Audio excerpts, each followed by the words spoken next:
የሆነ ቀን የተጠናወታት የስናፕ መንፈስ በጸበል ቆጣላት ብዬ ጸበል እንዲረጯት በጧት የንስሐ አባቴን ቤት ይዣቸው መጣው። ማነው ክርስቲያን ይዞላ መጣ። የተቅለሰለሰች ወለተ ማርያም በጆግ ያለውን ጠበል መዳፋቸው ላይ ቀነሱና ሊረጯት ሲሉ አንድ ቆይ አባ አለቻቸው። ስልኳን ከተራሷ ስራ ወጣችና ፊታቸው ላይ ደቅና አንዴ ይህንን ቅጽበት ስናፕ አድርገው አባ ግራ ገብቷቸው ወደ እኔ ዞሩ። ቆንኩበት ተሸማቅቄ አፌን ያዝኩና አንገቴን ደፋው። አሁን ነው የምትረጨው። መንፈስ እኮ ነው ይርጫት ወደም ባባ። ሬስቶራንት ምሳልን በላ ቁጭ ብለናል። በጣም እርቦኛል። ምግቡ እስኪመጣ በጉጉት የተጠባበቅኩ ነው። በመጨረሻ ምግቡ መጣ።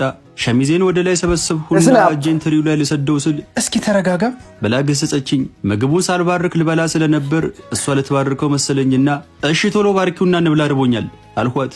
ስልኳን ከቦርሳ ውስጥ ሰው ስናፕ ሳረግ እንዴት ምግብ ይጀምራል? ምን አይነት ጋጥ ወጥነት ነው ብላ ምግቡን ከተለያየ አቅጣጫ መቅረጽ ጀመረች።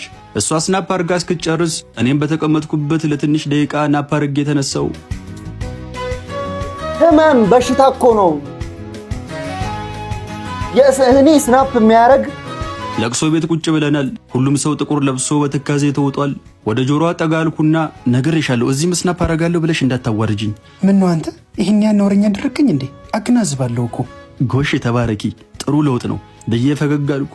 ግን አስክሬኑ ከቤት ሲወጣ እንዴ ስናፕ አረጋለሁ አለችኝ። እንኳን አስክሬኑ ከቤት ሲወጣ አይደለም ጉድጓድ ሲገባ ስናፕ ማድረግ ትቻለሽ። እሺ ታጥቦ ጭቃ አልኳትና ተነስቼ ቦታ ቀየርኩ።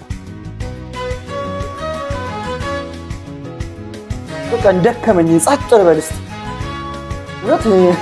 የልቤን ነው የተናገሩልኝ ያሉት። ከሄድኩበት የረጅም ወራት የሥራ ፊልድ ተመልሻለሁ። የእጮኛዬ ገላ ናፍቆኛል። አልጋ ውስጥ ሆኜ በጉጉት የተጠባበቅኳት ነው። ስትቆይብኝ ጊዜ ማሬ አልኳት።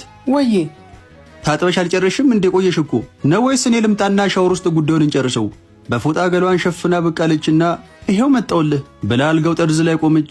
ነይ እንጂ ውስጥ ገቢ። ምንድነው እሱ ጋር የቆምሽው አልኳት። የተለሰለሰች አንዴ ቦክሰረን አውልቀውና ስናፕል አድርገው። ግራ ገብቶኝ እንዴ ምን በጣቷ ወደ መሽኛ እየጠቆመች እሱን ረመላ መላ ረመላ መላ መላ መላ